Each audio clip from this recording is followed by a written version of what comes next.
right, listen. And Hanson's here, too. Oh, Hanson's already here? Yeah. All right, so... well, Jimmy's a big Hanson fan. So. Okay, let me take a break. Jimmy Kimmel's going to sit in with us for the whole morning. Hanson's here, and then maybe we can call that guy later in the show. Okay.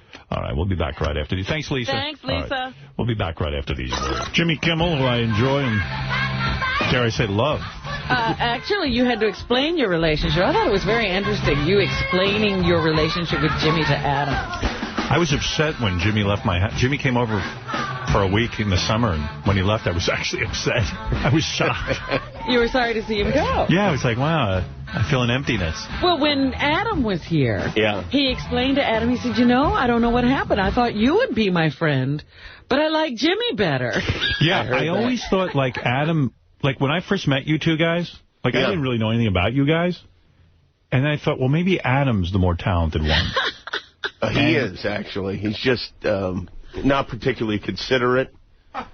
You'll never hear from him. I mean, Adam lives an 18th of a mile from my house. I barely ever see him. Really? Is that right? Rarely hear from him. Oh, yeah. He'll buy houses and not tell me. It's weird, like, and then, like, I started to get to know you. And then I started liking you better. And you even said to me, you said to me at the beginning, I remember you even said to me, I'm surprised you seem to like Adam better. I called you at one point. I think I said it on the air. I think we had it. You even said it to me in a private phone call. I'm sure. Yeah, and I said, I know I'm calling you, but I know you like Adam better. He goes, well, you offered Adam a job. I go, yeah, I guess maybe I do think he's more talented or something. And then all of a sudden there was a switch. Yeah. And now I like you better. You know, yeah, I'm like, Adam's like the head cheerleader, you know. Initially you think, oh, I'm really attracted to this great beauty. And then I sneak in, you know, president of the student council. There you go. And then you and Sarah got, you know, we went on vacation together for a couple of days, and then you came out to my house, and I really, like, I enjoyed being with you. Like, we would go fishing together, and it was like... He was a good fishing buddy? It was very Brokeback Mountain. Who's the girl? Oh, Jimmy. I suspect that, like, Jimmy has a lot of male friendships where he's a good guy and can relate to people. And he can, actually converse and enjoy keep them. in touch. You know, he does all the things that could make a friendship. Yeah. And this is so rare for me. I don't ever like hanging out with anybody. Yeah. So it was really nice to, like, kind of have a male friend. But is Jimmy doing all the heavy lifting? No, it's not like that. No? Right? I mean, we just Did you start it up, though? Did you have to get it started? I think the moment where we really fell in love was we're out on that little boat together in the middle of the lake. Fishing. And I was goofing on Howard because he was so scared of this beautiful swan that was in the lake. Oh, no, you were afraid of the bird? And then this thing reared up and spread its wings, and I almost jumped in the lake and started swimming back to the house. Like, you gotta be kidding me. Oh, that's funny. Yeah, we were like the Two Stooges. I go, there's a swan that, like, they attack you. So it started attacking, like, it started to swim in, and I ran, and then Jimmy goes, he's laughing at me and everything. All of a sudden, the thing starts running after him, and he runs. I grabbed the oar. I was ready to fight the swan. You were going to fight back. Yeah, that's going to look good, beating a swan over the head. That's a great headline. Kimmel kills swan. Yeah. Jimmy, I'm glad you're here. You'll be here all morning. Let me just take this phone call real quick. This is a guy named Jeff. I've been dying to talk to this guy. Jeff owns Jeff Ruby's Louisville Steakhouse. All right. And let me say hi to him. Whatever that means. I'll tell you the whole story. Jeff, hi. How are you? Good to speak to you. I'd heard about you, and I said, get this guy on the phone, because someone ought to congratulate him. Well, thank you. And thank you, Jimmy, for the plug on your show. Yeah, we played a couple of clips of Jeff talking about Jeff's a real character, because he's got the kind of like, and then I said to him, and then he comes up and I go this and that and recounting the whole thing. Kind of a very... What thing are we recounting? Let's bring everybody into this story. All right. Jeff owns, as I said, Jeff Ruby's Louisville Steakhouse. And who comes trotting in for some reason? I don't know why he has to eat somewhere. Yeah, but I mean, I don't know what he's doing in Louisville. O.J. Simpson. He was at the Derby, the Kentucky Derby. Oh, is that what it was? That's right. That's what it was, a Derby thing. So, Jeff... you can tell the story best. What happened when you saw O.J. walk into your restaurant? Actually, I didn't see him. The place was packed, and I've got 7 restaurants. I got 5 in Cincinnati and 1 at Belterra Casino in Indiana. So I'm not really managing the thing. You know what I mean? Right. It's not like I know what's going on. and he didn't have a reservation, and the place was so crowded. I had to sit on a step on top of the stage just to find a place to sit. So some customer came up to me, and he was all giddy. Hey, OJ's here. You know, he thought that was cool, you know. And there were a lot of celebrities there. Kid Rock was there at the time. Nick Lachey had just left. In fact, they seated OJ at Nick Lachey's table. So it was no big deal. But so wait a minute, let me ask you something. You're saying it was really crowded and they didn't have a reservation. So when O.J. walked in, they decided to seat him because of his celebrity? Well, no. At that point in time, it was around 10:30. So there had been tables that had opened up. Oh, okay. So, no, if he'd come earlier, unfortunately, we had to turn away some, like Bob Costas had people had called like a week earlier and I know Bob and Mike Batak, we couldn't even get tables for people, ESPN, Saturday night, it was just, but they had come early. So how did you come to throw O.J. out of the restaurant? But O.J. came at 10:30. Okay. By then, table had opened. Why is O.J. eating so late? That's another question. Maybe he has to eat late. Because of his infamy. So you believe that O.J. has trained himself to eat at 10:30. That can't be good. I think he should just get carry out. I really do. I'd like to see an 86 O.J. The Restaurant Association's meeting in their conventions in Chicago next week. I'd like to see somebody start a website, 86 O.J. But anyway. Jeff, you as an owner of a place said to O.J., you must have walked up to him and said, Mr. Simpson, you've got to leave, right? Yeah, I mean, so they told you O.J. was there, and so what do? A customer comes up and says, O.J.'s here. Now, Howard, you got to understand, he's been to my restaurants 5 or 6 times over the years. I've had drinks with him. I've had a picture taken with him that was on the wall at my restaurants and at the waterfront in the precinct in Cincinnati. Right, this is all before the murder. Yeah, I took the picture down after the murder. He's been to the waterfront since the murder. You know, he was on this hip-hop tour he was doing, you know, where he was at these hip-hop things. And he was at the waterfront a few years ago, up in the club, not in the restaurant. The hip-hop thing went real late, and then he came to the club at the waterfront. And I wasn't there, but I was in town, and I just stayed away. I didn't want to get involved. So here you were, a big O.J. fan. In fact, you had taken pictures with him in the past and hung them up in the restaurant, no less. Right. And I didn't go to the waterfront that night because I just was afraid. I just stayed away. I didn't go there. So you just happened to be there the night that O.J. was there. I happened to be there. And I took a puff of my cigar, I took another sip of my drink, and I make decisions. I have 3 things. I check with my heart, my gut, and my brain. And when 2 out of 3 say do it or don't do it, then that's how I make my decision. Good. My gut and my heart said don't serve them. So I never even checked with my brain. So you never checked in with your brain. I like that. I already had 2 out of 3. You remind me of myself, yes. I already had 2 out of 3. A lot of times my gut will talk my heart and brain out of eating something. So, Jeff, you go over and you just make this decision. And what do you say? You see O.J. and does he give you a big hug or, like, what is it? I went over, first of all, I wanted to find, I thought he was just in the bar, so I asked one of the waitresses, I said, where's O.J. Simpson? They said he's in the Churchill room. So I go all the way back to the Churchill room, and he's at the table that Nick Lachey just left. That's how he got that table. That table had just opened up. Nick had an 8 o'clock reservation, and by around 10:30, that table was open, and it's not... Right, so you walk up to O.J. What do you do? So that table attracts assholes. And let me hey, take it easy. Nick Lachey hasn't killed anybody. But he is a bit of an asshole. And he had a reason to, by the way. Yeah, he could have. Jeff, I would have thrown a parade for you if you threw Nick Lachey out, too. Wait a minute. And Jessica Simpson, that bimbo who broke up 98 Degrees. Well, so... Now, now, Nick's a friend of mine. No, we're just kidding. Well, what time was Nick's reservation? 8 o'clock. Come on. No, 8:30. Wait a second, Jeff. What time was Nick Lachey's reservation? Nick's reservation was 8, and Nick was the reason I went there. I had to talk to Nick about something, and that's why I went. See, I thought it was 8:30. What could you possibly have had to talk to Nick about? And what room were you guys in again? He was in the Churchill room. Okay, he's in the Churchill. Hold on, let me get a pen. And it was 8 o'clock. Nick's reservation. So what do you have to talk to Nick about? Listen, Howard, Jim, here's what I think. I just think, Yeah, what did you talk to Nick Lachey about? I want to know. Sure it wasn't O.J. Anderson? Did you check with your heart and your gut before you talked to Nick? I think it might have been O.J. Mayo. Jeff, I got to tell you something. Your brain would have said? For the most part, I check with my penis on everything. No, but you know what I want to know? He's like Yoda. He tells me what to do. I do want to know if other people were approaching O.J. What was going on? He's sitting at this table, at the head of the table, by in the himself, Churchill room, waiting for the other 12 people to join him. I guess O.J. Simpson went through this crowd. The place was packed. He got to walk through the bar area. Hey, Jeff, who Party at 12. Would you take that jury out everywhere you go? I mean, who are these people that travel with O.J.? He buys that jury dinner every He's still buying them dinner. He took him to the Kentucky Derby. It's a party at 12. Yeah, I owe these 12 people a lot.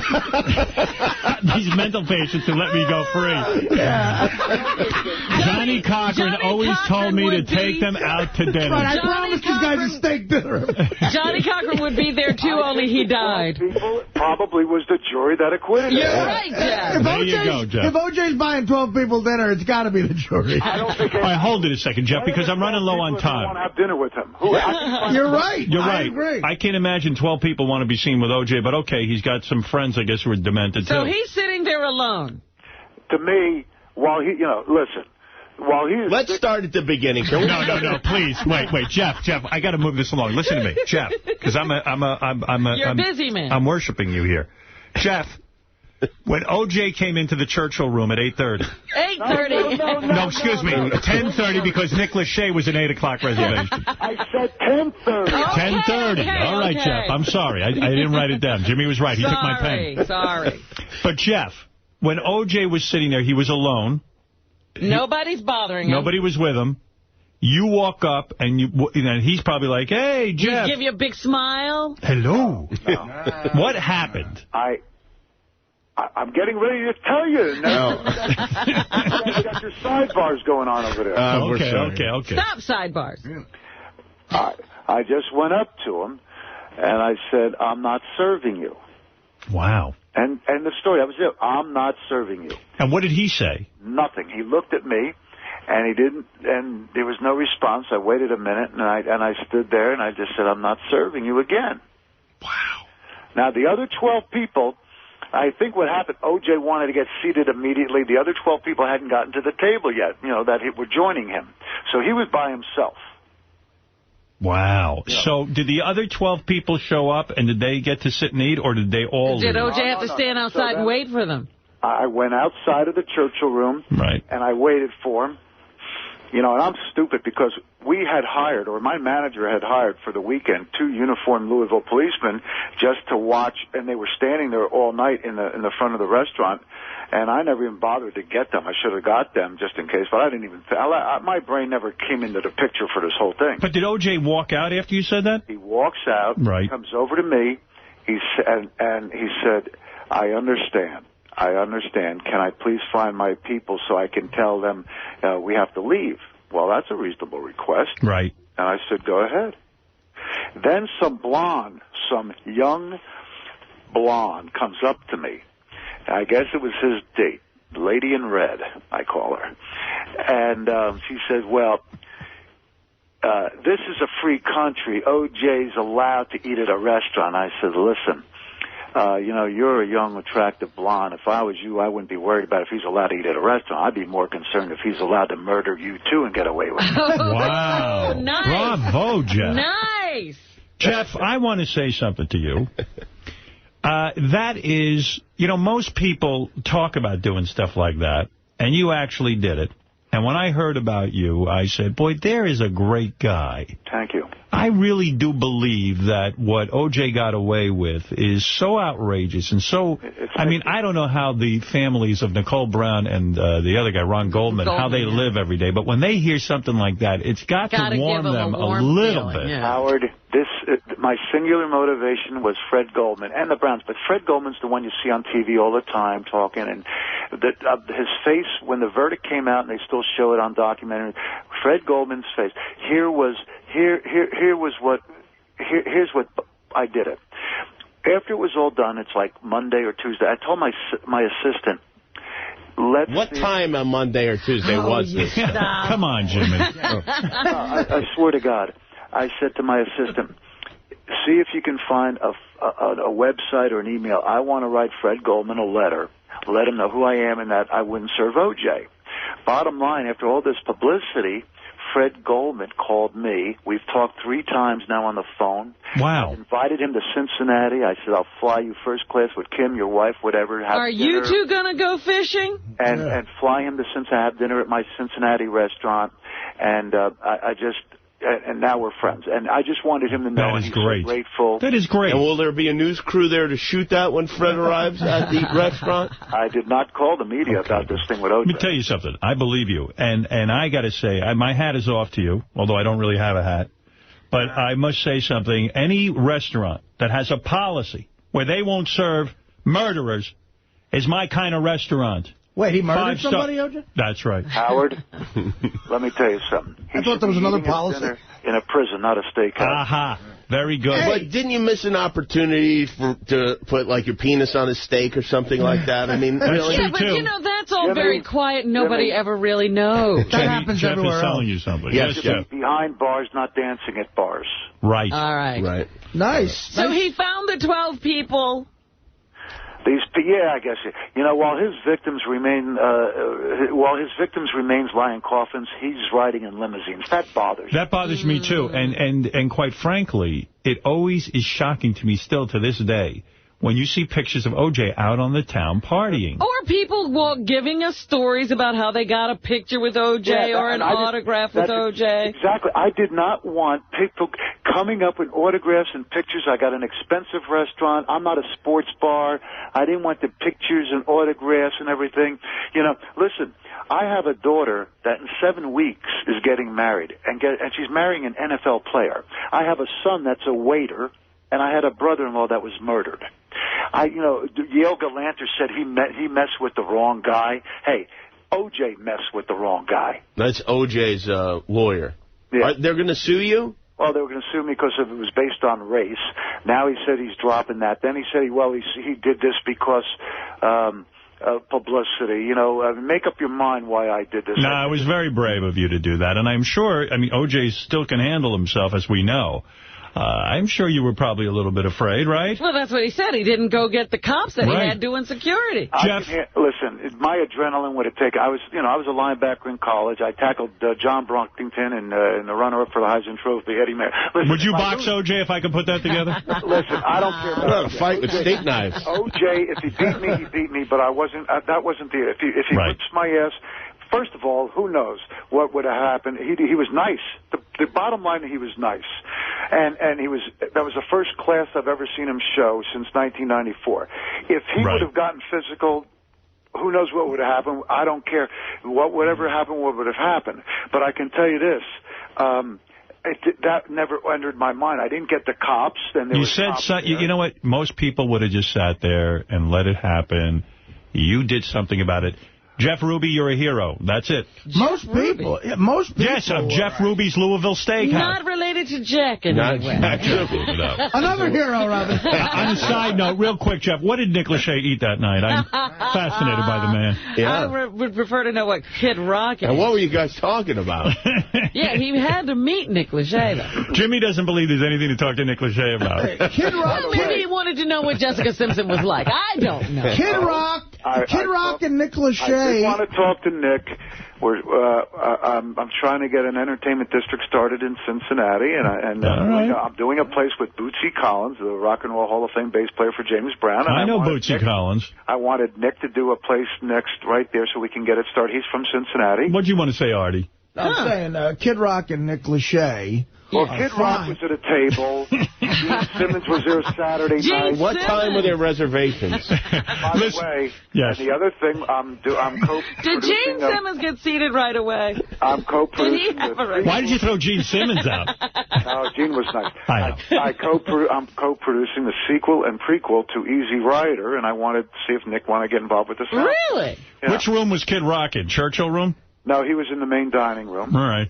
But we seated Michael Jordan at the table O.J. left 5 minutes later. So you love in the Churchill room. So, so how could it be racist? What did you want to say, Artie? Go ahead. I'd say, Kid Rock and Nick Lachey and Gene Simmons are fine, but O.J.'s bad. Apparently, murder is bad, but shit music is fine It's okay. It's okay. Hey, Jeff, you're a good guy, and I must tell you, that's very impressive. Congratulations, really. And we just wanted to salute you and your steakhouse. I really appreciate it. All right. Nice to talk to the real Howard Stern, not that Meshuggah, that K, or with the K in there. How would you throw him out? You talked to him, too? Would you throw him out? I would have thrown him out, too. And I would have thrown Robert Blake out, too. You're goddamn right. Robert Blake, I would have told him to go. What about Hitler? What about Larry Burkhead? Because you know Anna Nicole Smith met Larry Burkhead in Louisville. Well, Larry Burkhead, was in Louisville at some point. No, I wouldn't. I think he comes off as a good kid. You think he's all right? He didn't do anything wrong. Hey, what about Mel Gibson? Would you throw him out? Or do you don't? Maybe what he said about the Jews wasn't so bad. Maybe that's true what he said. My ex-wife interviewed Mel Gibson years ago. What? For some cable thing she was doing. She's not even in broadcasting, but it was, and I don't know. I'm Jewish, of course, and. Well, you are. Yeah. I didn't know that. Ruby is a Jewish name. So we're going to throw Mel Gibson out, yes or no, real quick? I don't know about that. He didn't kill anybody. Right. What about Michael Richards? Michael who? Michael Richards, the guy from Seinfeld. I guess Michael's not getting with the N-word? Oh, my God. Let's not even... Yeah, let's not... I'm talking about... Murder, right. Okay, you limit it to murder. Jay Leno, would you throw him out? Is he getting the seat? Hey, Robert Blake, yes. And if Phil Spectator gets off, yes. Yeah, he gets thrown out, too. Okay. Okay, I like you, Jeff. Michael Jackson? Michael Jackson, in or out? Michael Jackson? Not now. I can't throw him out. All right. Plus, he's white. All right, Jeff, thanks, man. All right. That's Jeff Ruby, everybody. Good guy, good guy. I like him. Jeff took a stand. Where are the notes you took? I'm not sure what time the reservation is. I got it all written down. I'm going to type it up and I'll present it to you. We'll put it on howardstern.com. It's very important. What time was Nick Lachey eating? I still never found out what Nick Lachey ate. There's nothing better, by the way, than when you're at a restaurant and just trying to eat. You're there after the Kentucky Derby. Some guy wants to talk to you about some business proposition because you're from Cincinnati. Sit down. Like, listen, can I just have the mashed potatoes? And you can't piss them off because you don't know what they're going to do to your food. That's what I would have done. I definitely would have. You might put your penis on O.J.'s steak. I would have put my penis on O.J.'s steak. And then would you put X-Lax in his potatoes? I would have got Richard to come lick my balls while I did it. And then... But that could end up backfiring, and then your whole restaurant would be closed because you put your penis on his steak. Yeah, but you got four nobody I don't agree with that. knows the protest you mounted against O.J., and O.J. doesn't know. I email him a picture later. Unless your penis has a distinctive taste. It does. It has a little cartoon character on it. So what's going on? You are now in good with ABC. For years, we thought they were going to fire you. Yeah. Yeah, they were hiding you. They pretended you weren't there. Yeah. And now they're pulling you out and putting you everywhere. Well, there are a series of ebbs and flows that go on, and I don't get too excited about the flows because I know it always comes back somehow. I'll do something to annoy them. It'll start ebbing again. Exactly. I see. But for the time being, I mean, they're really busy with...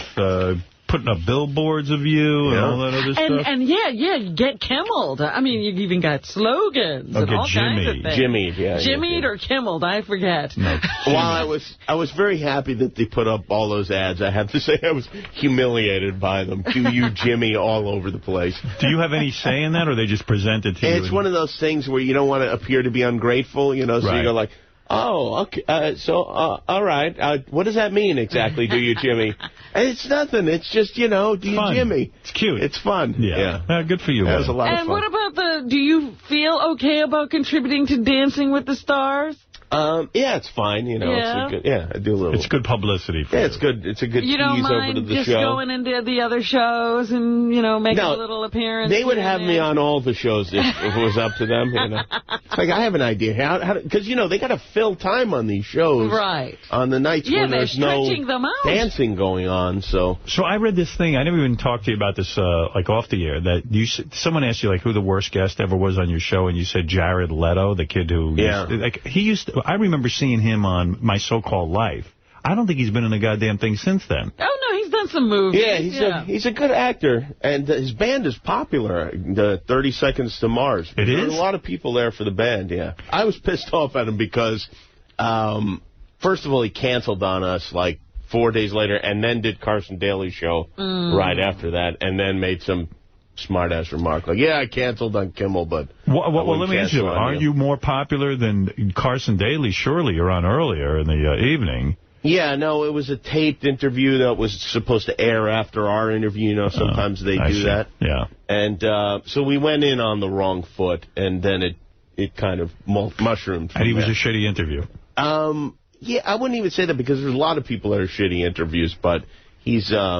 He rubbed you the wrong way. Yeah, we didn't have chemistry. You two haven't straightened this out? It's just over between you? Well, you know, we didn't have much of a relationship to begin with. So. Live weeknights at 12:05 on ABC.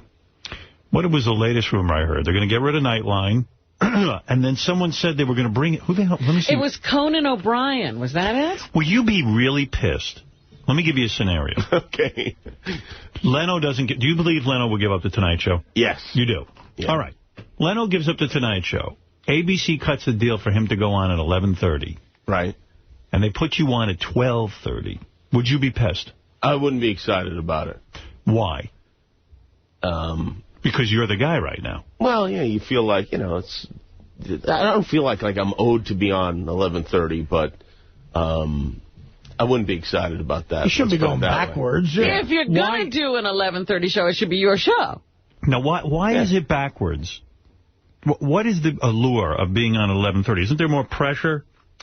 Well, I mean, I guess there is a little more pressure, but there's definitely, you know, you make more money being on at 11:30. I mean, right. It's a much greater earning potential at that spot. It's probably the same argument you'd have for being on mornings as opposed to, you know, afternoons and radio. Would you quit if they put that on you? Yes. You would? Yeah.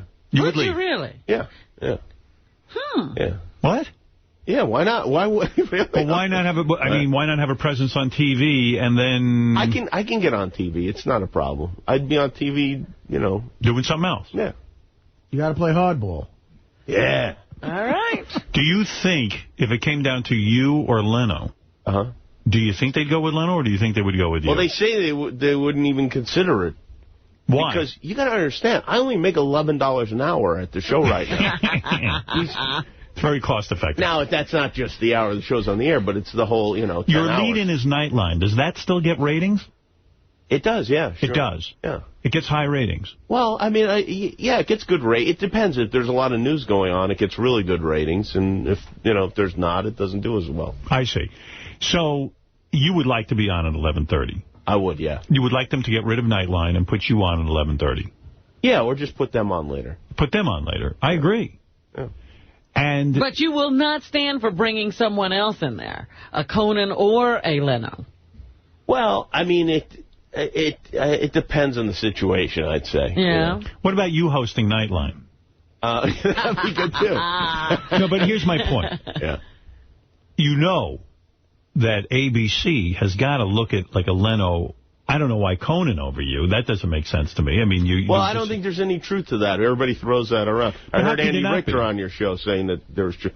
But what do you mean, how could there not be? Because they're looking at Leno's ratings and going, here's a guy who's proven. He can beat Leno. No, with Leno, yeah, I could see that, yeah. But, you know, with Conan, there's not a huge gulf between us ratings-wise. Yeah, but if Conan leaves NBC, what he's going to be looking for is an 11:30 slot. Right. Yeah, and he'll get it, too. If I was Conan, I would go, you know what? I got a great gig at 12:30. They pay me a ton of dough, and I got no pressure. I don't know. Maybe I'm nuts. But didn't he say he would leave if they don't give him the job? What if they really insulted you and gave it to Carson Daly? The 11:30 slot at ABC. If anybody leaves, they get an 11:30 slot. Jimmy, why are you in town? This thing called Upfronts. In other words, it's where the network presents all of their future shows to advertisers. I finally, for the first time, and this is the 5th time I've done it, I finally understand what it is.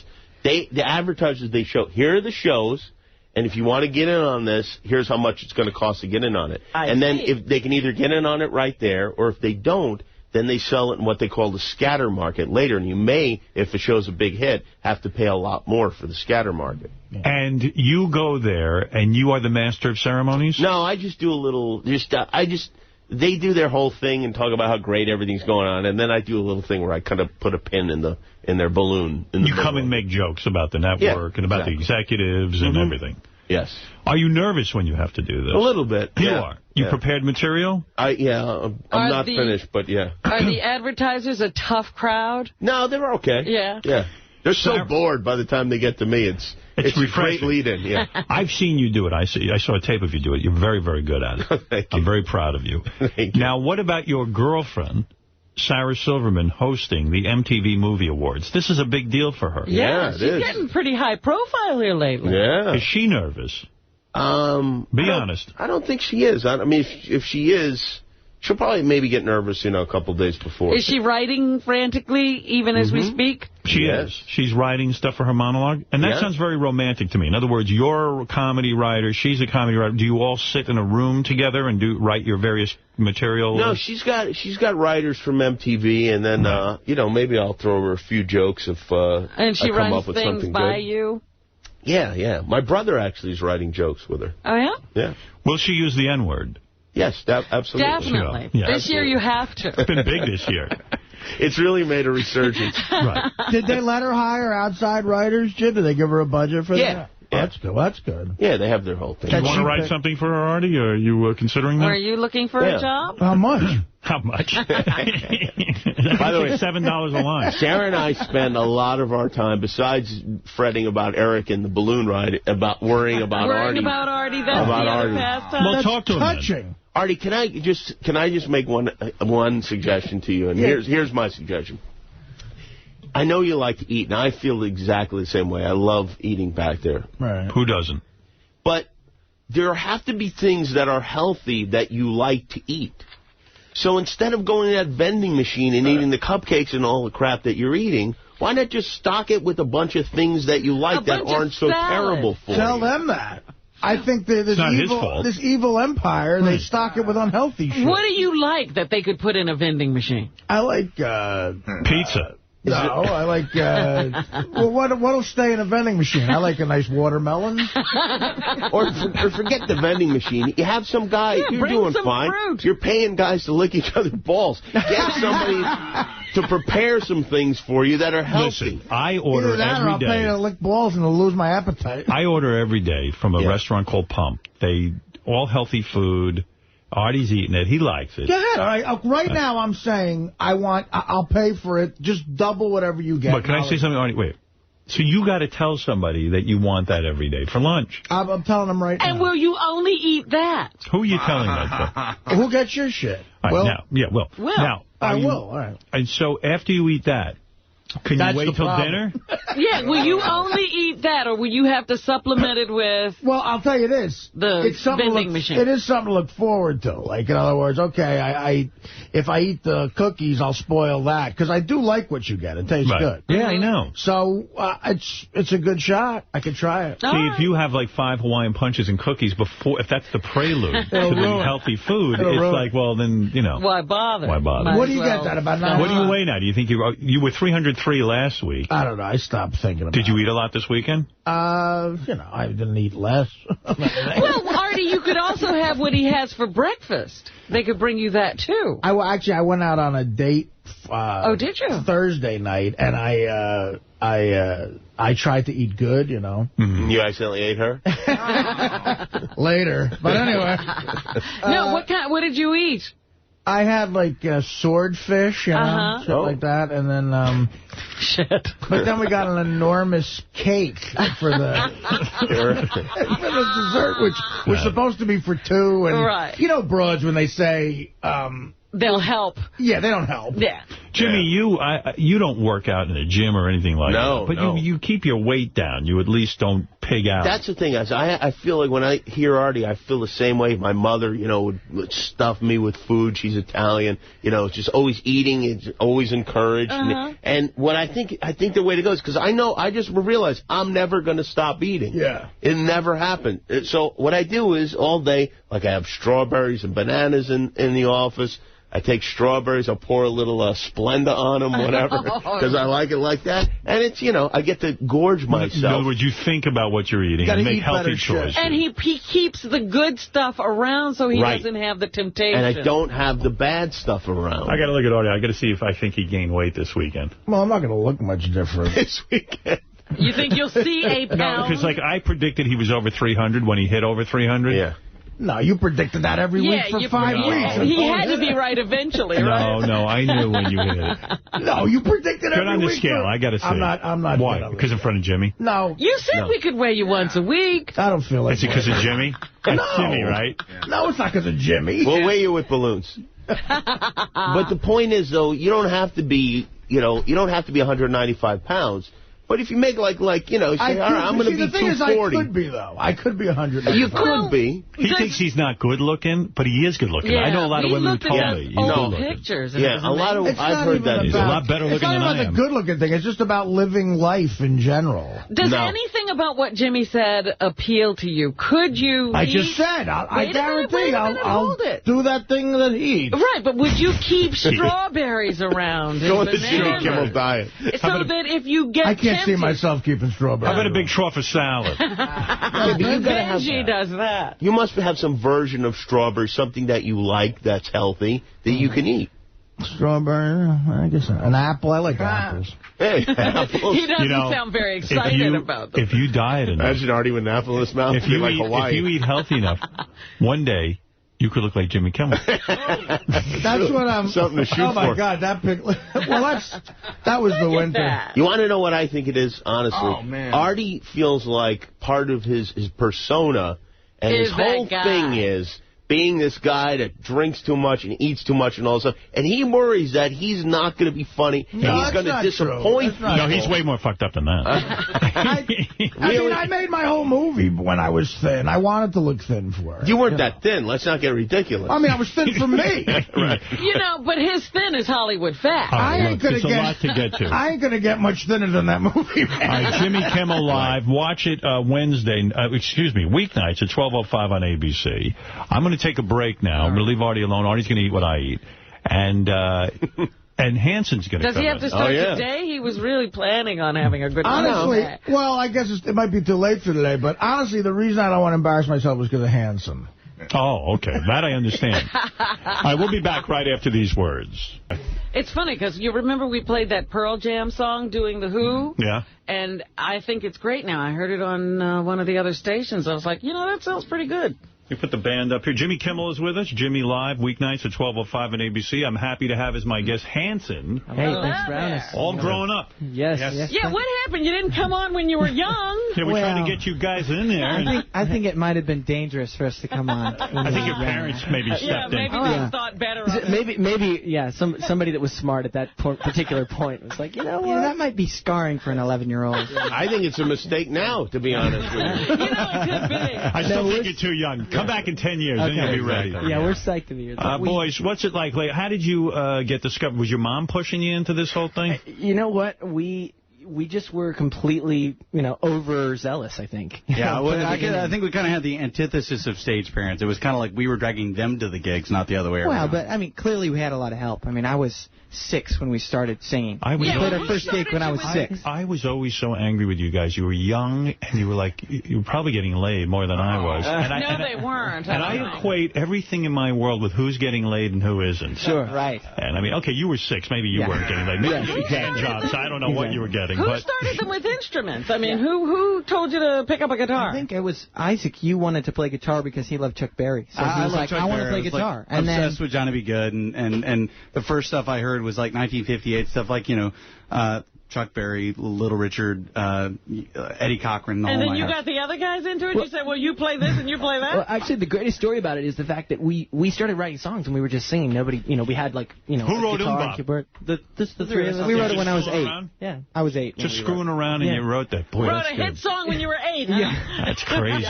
Well, we people go, Bop. Where'd you make up Bop? Well, we listened to doo-wop music when we were growing up, so that's where that makes perfect sense. Did your dad beat you like Michael Jackson's dad did? That guy really knew how to really work that Jackson 5. He was definitely... He did. Yeah.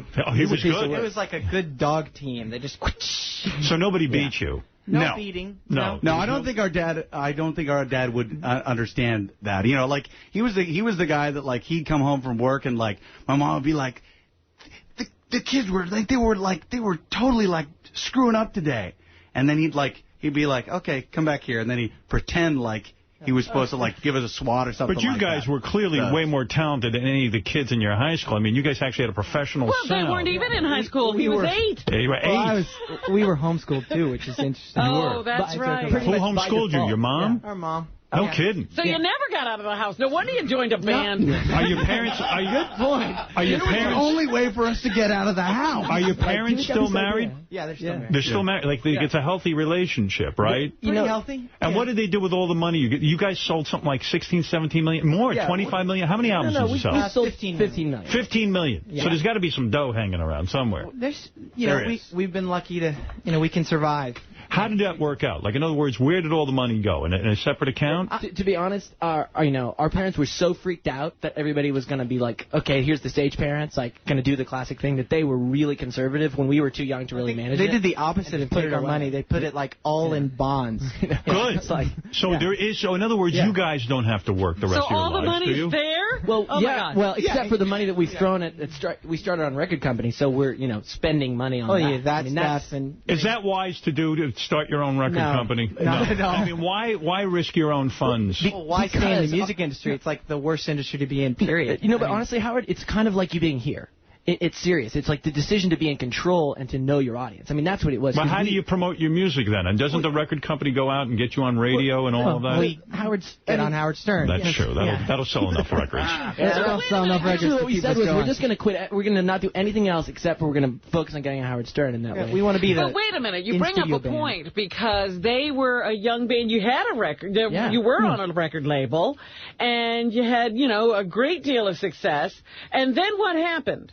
Well, basically, Universal and Polygram became one, and we were part of a complete, basically a clusterfuck of labels that were forming together. I mean, you've seen, like, basically that was the biggest merger ever, and we went from a Mercury Records, which is this classic kind of rock and roll label, to a rap label. We went to Island Def Jam. So we were on Island Def Jam. Wow. So we were like, you know what, I don't see Hanson Def Jam working. But weren't you like kids, so they try to force feed what you should put out? And definitely there was some of that. We made a documentary about our last record, not the record that's coming out now, but the one before it, where we left our label. And it kind of shows people that all the crap you go through, it's not even force feeding, it's just the fact that right now in the music industry, nobody knows what the hell they're doing. And you've got these A&R people who are supposed to be, keeping your project going, and they're just jerking you around. Why didn't you try doing gangsta rap? I mean, certainly you boys could do that, no? Well, it was the whole... Yeah, exactly. We just do the beatbox. I can't believe this kid's 6 years old. It's unbelievable. Now, here's something I was surprised to learn. All three of you are married. Yeah, I remember when they started getting married. You were one of you was still in your teens, right? You married when you were a teenager? I got married. Well, you have to think about this. Like we just said, we started playing when we were really, really young. Honestly, I would have never said that I was going to get married young, but when you're 19 or whatever and you've been doing your career thing for almost 10 years already, you're a completely different headspace than most, 19 years old. No, you're not. You think you are. Yeah. You'll be divorced in a few years. Trust me, all of you. I've been married for 5 years. You have been married 5 years? And I have 3 kids. You have 3 kids? Yeah, they started doing everything. Hey, what can you say? Do they doing everything. Yeah. Now, did you get married? We are certifiable. You guys are super religious, right? You're born-again types, right? We've all grown up, in church. In church. Yeah. So maybe I was surprised to hear you curse just a second ago. Yeah, me too. I was shocked. I was a little shocked, too. What do you mean? But you know what? But here's the thing. You're super religious and this and that, so you're probably encouraged to get married young. Did you have premarital sex? Did you have premarital sex? My kid was born 7 months after I got married. So okay, so you mine did. was born 4. Yeah. All right, so you boys do have premarital sex. Did you bang any other chicks besides your wife? You know what? I made one promise to my wife that said we wouldn't talk about that particular thing. Did you have a sex life before your wife? Because I'm worried about you. Didn't. Yeah. No. You didn't. It's unfucking believable. Bop. Bop is right. That's what it's all about, you know. How come I'm not worried about you. I'm going to tell you why. Because if I was your father, I'd sit you down and say, listen, I know. I got married young. Yeah. You know, there are things to experience in life. Yeah.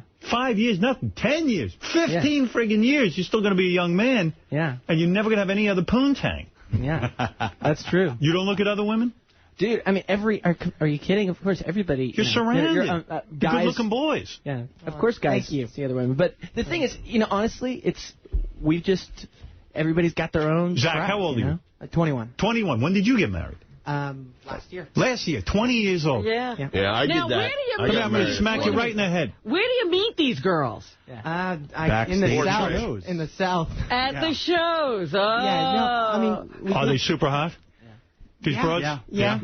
You know where they're going to fuck a lot of chicks is before they marry their second wife. That's right. Between the first and the second wife, they'll make up for lost According to Howard, we won't have that problem because clearly we're all going to be divorced in a couple years, maybe tomorrow. Yeah, exactly. So You guys think you know everything. I got married at 20. Yeah. Jimmy's divorced. Guess what? Yeah. I met my first wife, 19 years old. Hey, boys, I've been through it. Yeah. But how long were you married, Howard? What? How long were you married? What? How long were you? 20 years. 20 years. Yeah. And listen, I'm just saying that's great, though. It's too young to make that kind of decision. Yeah, well, that's better. I mean, that's amazing that you did 20 years. I mean, right, that is amazing. But is that what you're shooting for? Yeah. You shooting for a good 20? 20 you can do. That I understand. No, but it's better than Zach, you didn't have premarital sex? No. And you didn't. And this is the first girl you ever had? Mm-hmm. Oh, no. You've never had sex with a different woman? No.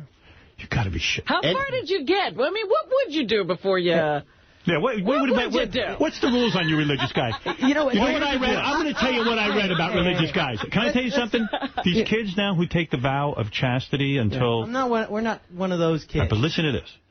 They're saying those people who hold out for marriage have more STDs than the ones that don't. Because you know what? They end up banging in the ass. Oh! And I can say that. You boys are a bit. The thing is, it's not a religious, like someone has some cloak. I hear you, but okay, you got a moral thing. Just a personal everything. You're nice boys. I like that. I understand you're not out banging everything that walks. I respect that, but you can bang a few things. Yeah. As long as it's on my case. So, anal... As long as they're not yours. But anal is allowed before marriage, right? What is your rule? What is your rule? I didn't have a rule. I just didn't really feel... Kissing is okay, right? Sure, yeah. Oh, yeah. Feeling the titties, no problem. Over or under the shirt? Sure. All of that. That's okay. Sure. Why not? You know what it is? Could you get your finger wet? I can talk to Zach. He's 21. Well, obviously the other two got more than their fingers but could you get your finger wet before you get married? I'm asking your personal rule. I understand it's a choice. What I decided to do? Yes. No. You didn't get your finger wet. Oh. What about your foot? I did swim. I have done swimming. Zach, it was okay to kiss. It was okay to kiss. It was okay to touch the titties, but not to get the fingers. Not to go below the waist. Am I correct? I mean, I don't know where he got that rule from. I know. What I'm saying is, what I'm saying is, with you two. No, what I'm saying is, I don't think any of us really thought about it that way. No, nobody was going like that. But Zach's hardcore. Zach's a really good kid. We can't talk to you. He's like Jesus. You went all the way. Yeah, you're dirty. We're not talking to you. You're the bad one. Zach, you're like Jesus. You're a good-looking guy, and you turn down the broads. And you didn't. Technically, I don't think we know if Jesus was good looking or not. Because that was we don't even know if he was black No, he was a white guy, had a beard. I've seen pictures. Follow him around. Trust me. So you don't believe the guys on the street corner? You don't. You don't get out of here with that. Are you kidding? You've seen the pictures of Jesus. Look like a swimmer. Yeah. Here's how we know. He's definitely a swimmer. He's probably an Olympian. This is a weird thing, because like I got married that young because I was certain I would not be able to find another good-looking girl to have sex with me. Me too. Look at these three guys. These guys knew there were other girls out there. Yeah. I don't understand this. We are not that good looking. Oh, no, you are. Look at us and then look at you. Being good looking. No. Here's the deal. You could get a lot of women. You got the music. Right. You guys are talented. If they didn't play a lick of music, they'd get girls. Yeah. Look at these. But then they were singing and the girls were screaming. You never banged a Playboy Playmate or anything. No. You know what, Howard, honestly, in all truth, every guy, you're a guy. I mean, it's like the Wayne's World thing. Swing, swing, swing. I mean, you see women, you're attracted to them, but everybody had... that's just who we are. And for that matter, none of us, like, every guy had their own thing. Like, nobody was looking at the other guy. Do you look at pornography on the internet? You guys beat off to porn? I mean, I try not to. But you do. Yeah. But you fail. You know, what's the statistic? 90% of men say that they masturbate, and 10% say that they don't, but they're lying about it. 10% are lying about it. Yeah. You seem to be real honest. Mbop is about beating off. Yes, it is. Exactly. You're totally right. Is it about beating off? No. It's actually very serious, strangely. It's a very serious song. Well, let me get back to you. What's more serious than beating off? You grew up in famous, good-looking. Right. rich. Where did you meet this broad you married? Honestly. I met her at a concert. At a concert. All right, she was a fan. Well, people used to ask us. We did a thing for Macy's. She was modeling for that, and somebody who worked for us. So she's a hot chick. There's no question. I understand she's beautiful, that. Then you're going out, and she probably even said, hey, listen, man, I want it. Give it to me. Yeah, she didn't understand these rules, did she? So you're like the chick. You're holding out. You're like, no, I'm serious about you. Running away from her. She's a Southern girl, dude. No, she's a Southern girl. You don't understand the South if you're saying that about a woman from I'm just trying to understand. So did you have, like, wicked blue balls every time you were around this chick, or did you beat off at home? I mean, what did you do to get through this? This is incredible. It's a talent, you know. How long did you know her? Yeah, she's a couple years older. She's 2 years older than I am. Oh, yeah? Yeah, we dated for 5 years. 5 years? 5 years. You never went below the waist. Wow. You made out with her. Yeah. And you get a wicked boner. And then, like, what'd you do? You went and ran home and beat off, right? No way. Or what do you do? You home and pray? I mean, what the hell do you do? What do you play wiffle ball? I got to know about you. No. Praying doesn't solve that problem. I was actually curious. What did you do? Because I want to know. I'm so fascinated. I actually took a syringe and I drained it out. I'm trying to figure this out. You drained it? Yeah. All right, you drained your lizard. Why your brothers were impregnating their future brides, and you were not having sex? He was the only one, yeah. This is unbelievable. And Zach, could you dry hump her? Like, could you just, like, let's say you're on a date and you're in your car. Can you just get on top of her and thrust, like, against her? And do it that way? Howard, you're completely missing the point. What am I missing? The point is, it's not about. Nobody set a set of rules. He just said. I'm asking Zach what he did. Were you allowed to dry hump? He's trying to get literal. On May 4th, 19... Yeah, May 4th. What happened? Would you ever, isn't that a leap of faith? Like, how do you know you're going to be sexually compatible even with your wife? Like, the wedding night is like, shit, what if we don't dig each other? Like, what happened on that wedding night? That's what they call annulment. Lots of good stuff. Yeah? How many times did you get off of your wedding night? Like, how many times did you just guys go bone like the second the ceremony was over? Yeah, how long were you away? Like a month? Very romantic. Yeah, we actually just got back. Yeah, Zach's been gone for the last year. They made the record without me. Can I tell you something? I had a buddy. How many minutes was your cock actually outside of her? Oh, my goodness. I mean, that's great. And your girlfriend was a virgin, too? Yes. She was? Yes. Oh, my goodness. Like I said, she's a Southern woman. Did you have a moment, after the first time you had sex, was there a moment where you went, why the fuck didn't I do this sooner? Honestly, I know this sounds bad, but I said, why the fuck have we been making such a big deal about this in our culture? I mean, it's great. Yes. Yes. But it's made to be so glorified. So you prefer masturbation? No, I'm saying that I think sex is awesome, but... No offense, you might be gay. I'm not, trust me. If you were gay, then you would be saying that. Gay. But what I'm saying is, like, we glorify it to such an extent. It's incredible. It's this awesome thing. But it's on, like, every billboard. It's on every TV You're goddamn show. right. You know, it's like, I agree. No, look, I am not straight, whatever, You're religious. You're not straight. All right, that's what I thought. But I don't know. Sex is an awesome thing. But Can I tell you something? I had a buddy.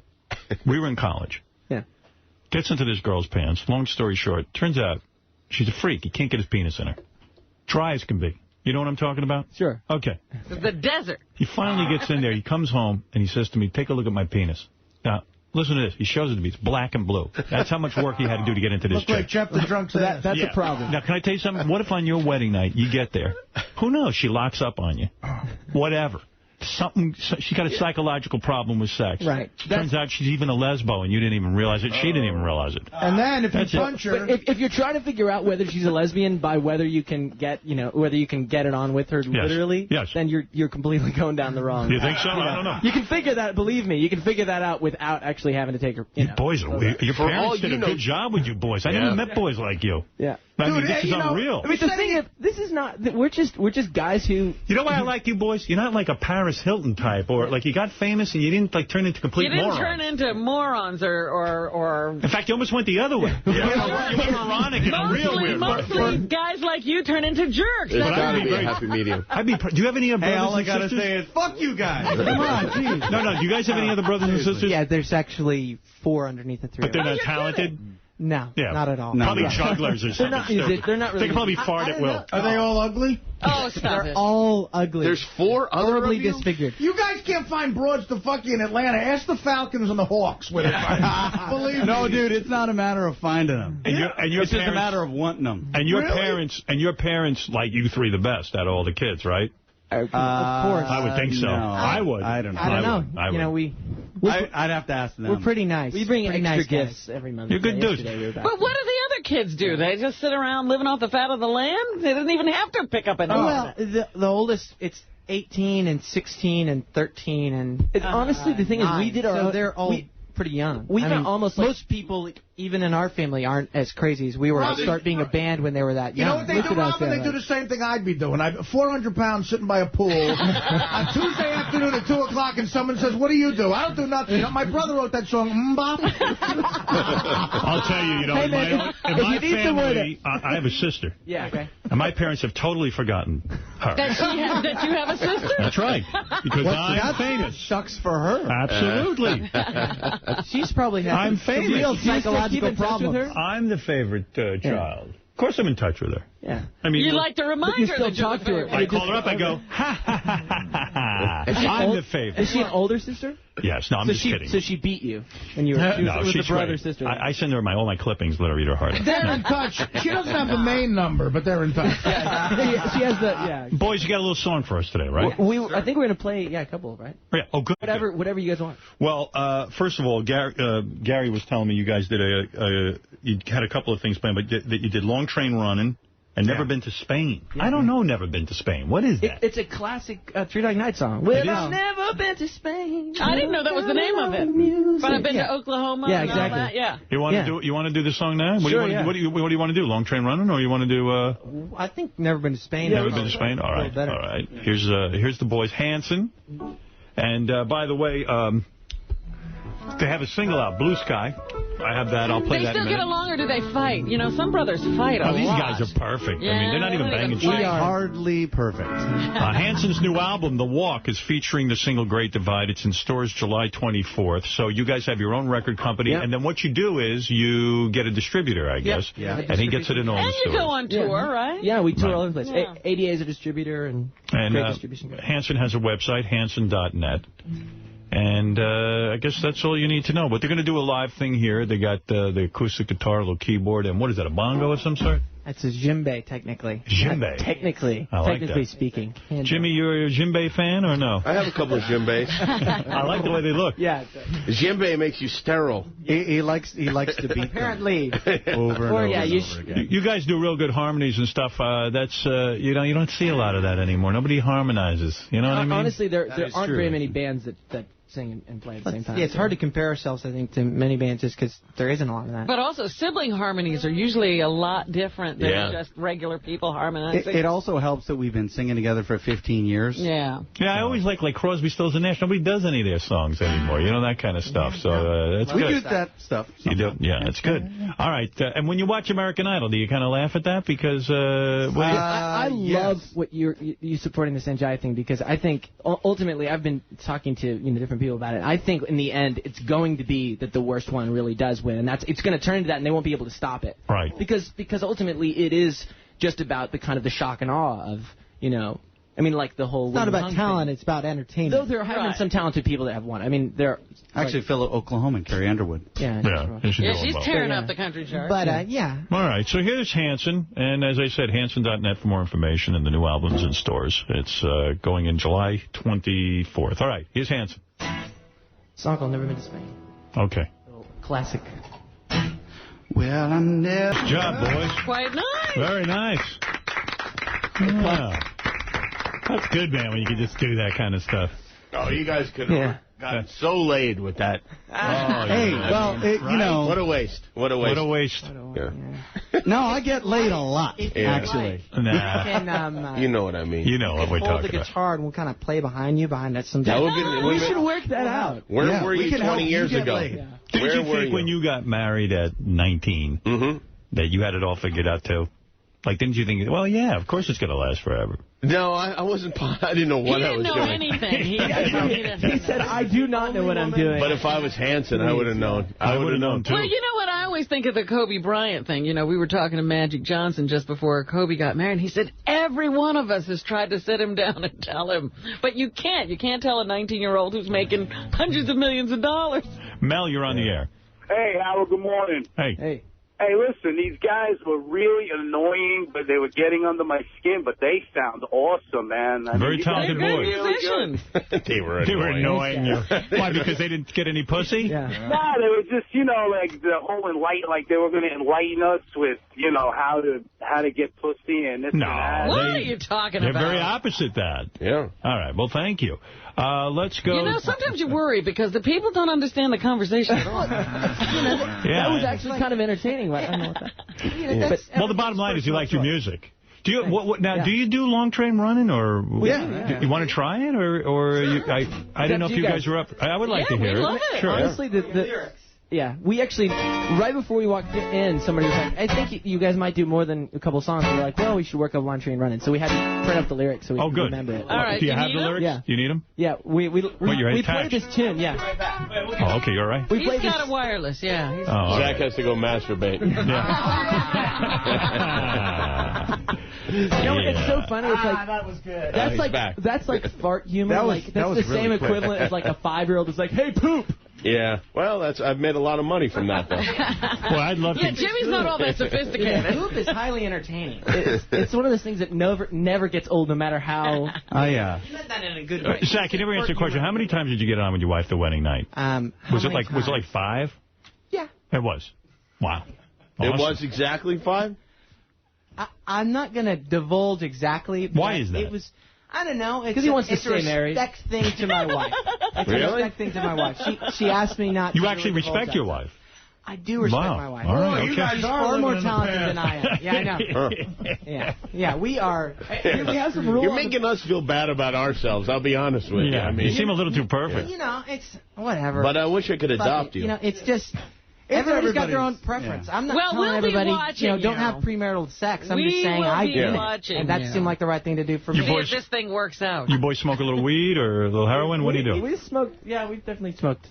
But we're more tobacco thing. We smoked a weed. I'm more of a cigars, cigarettes, you know. I had some stuff. There's a terrible story. Ike lost his mind smoking weed in Amsterdam. Oh, dude. Out of control. Oh, yeah? So he smoked a AK-47, and you're like, Ike, do you not expect to lose your mind when you're drinking something? It was named after an assault rifle. I had no idea. It was hash. I'm not a pot guy. Right. I don't really like this stuff particularly, and I was just like, oh, what the hell? And this was like, you know, I was always kind of like, I like whiskey. I like stuff like that. I like red wine. I'm an alcohol guy. If I'm going to have anything. Like the dark stuff. Or the dark stuff, exactly. Now the green stuff. Yeah, so weed makes me paranoid.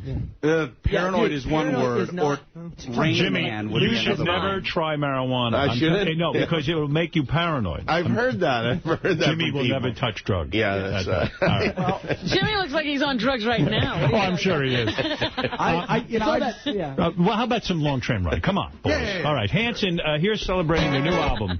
By playing songs from the 60s. Why not? The 70s. We enjoy it. We like that. Okay, here we go. We wish we could always do it. Now, you know what? Their voices have changed a lot. Can you guys still do bop, or do you have to do it in a different key? Oh, it's totally different key. I mean, it was 10 years ago. It's been 10 years. These guys got hair on their balls. But you know, also, I mean, you guys got through puberty, and your voice has changed in a good way. You're good. You guys got a lot of talent there. I'm going to sign you up. Requests? What do you got out of there, Artie? Let's play some Skinner. No, not Skinner. This is from the 60s. The house next to me's been spoiled. Stop that. This is young boys. You silly man. The house next to me. Oh, be quiet. We don't want to know about the house next to you. Hey, guys. You know, I was just wondering. I just read in the paper that J-Lo got like $1.4 million to show up at a private party or something and play for like an hour. Yeah. Do you guys ever get that kind of deal going? Like, do you ever go to like someone's house? We've had some really good paying gigs. Not quite Exactly. But of course, I don't know why the hell someone would pay that much money to see her lip sync. That's true. It's like, I mean, that's freaking retarded. It's not about the lip syncing, believe me. Well, you boys really can't. It's about the J-Lo. It's about There's not always room for J-Lo. That's right. Well, boys, it's a pleasure to have you on the show, and congratulations on your new album, The Walk, featuring the single Great Divide, in stores July 24th, and you can go to Hanson.net. And you guys got real talent. I wish you luck with your own record company. Do you sign other people, or you just do your own thing? Not yet, but we definitely will. I mean, that's, we love music. Step, yeah. And your parents socked away a ton of dough for you, so you're all set that way, right? Yeah. Well, luckily, they didn't screw us over. How big are your houses? Well, how many square feet? 6,000? Big. 1,100. 1,100 square feet? Well, this guy's apartment on the... Oh, an apartment? Yeah. All right. Yeah. Cool. It's not that big. I mean, I don't need that much space. Everybody got... Now you have your money under your own name, right? You don't have to... It's just not under... It was always under our name. Yeah. From the beginning. Thankfully, three-way split. Our dad was an accountant, and he saved it all. He saved it all. Now, when they do, when they're working, now, is there a leader, or is it democracy totally? What's going on? We try and keep it, as a democracy sometimes. Yeah, I don't know. You've been on Jimmy's show yet? Yeah, I've been on Jimmy's show. Yeah, Jimmy treat you okay? Very good. Back on his show. Yeah. I saw you had... You guys can come back. You guys are good. I like you. You guys actually, with the stage in the back, which is really great because you can play a few tunes. It's actually fun to go on. That was one of the best. That's like the best musical performance show as far as isolated to music, particularly. No, let's not isolate it so much, guys. Well, I mean, good for music. It ain't good enough. I didn't mean it that way. Yeah, dude, your show fucking sucks. When you guys come back, I'm going to have your rooms be loaded with hookers. Seduce these boys. Your green room is going to be packed with send hookers. Sarah in there. She knows what to do. Exactly. Teddy in Chicago, you're on the air. Go ahead. Hey, Hanson, big fan, man. You guys have this great song, This Time Around, which is a great song. Oh, thanks. Thank you. Thanks a lot. I got to party with these guys in Chicago, and I got to tell you, these guys party hard. Really? What do you mean? Backstage, or breaking chairs, throwing pizza. Is that true? You guys trash your room? Yeah. We've had our moments. Really? Throwing pizza. It's out of control, Please, it was more like a giant cake. Artie, why would somebody throw pizza? I mean, pizza's a waste. They're not fucking chicks. They're not eating pizza. This is everything you're not about. They're screwed up like that. They don't know what things are for. That's what happens when there's no pussy. They start throwing pizza. They don't want to eat the pizza. Just come with us, and they can do all the things we're not doing. Yeah. So we can just keep you there. You'll be like a garbage disposal. It's like, oh, crap, throw that. Artie would disgust you. That's exactly what I am, a garbage disposal. Boys, thank you for coming in today. I really do appreciate it. We're going to move along, and that's Hanson. And go to Hanson.net if you want more information on the new album and you want to hear music and stuff like that, okay? And that's it. I mean, what can I say, boys? You did a good job here. Thank you very much. Thanks for having us. We'll be back right after this. Jimmy's with us. Jimmy Kimmel will be here for the news. And also, there's going to be a special reading by Steve Grillo, our old intern. Oh. Turns out Steve kept a diary.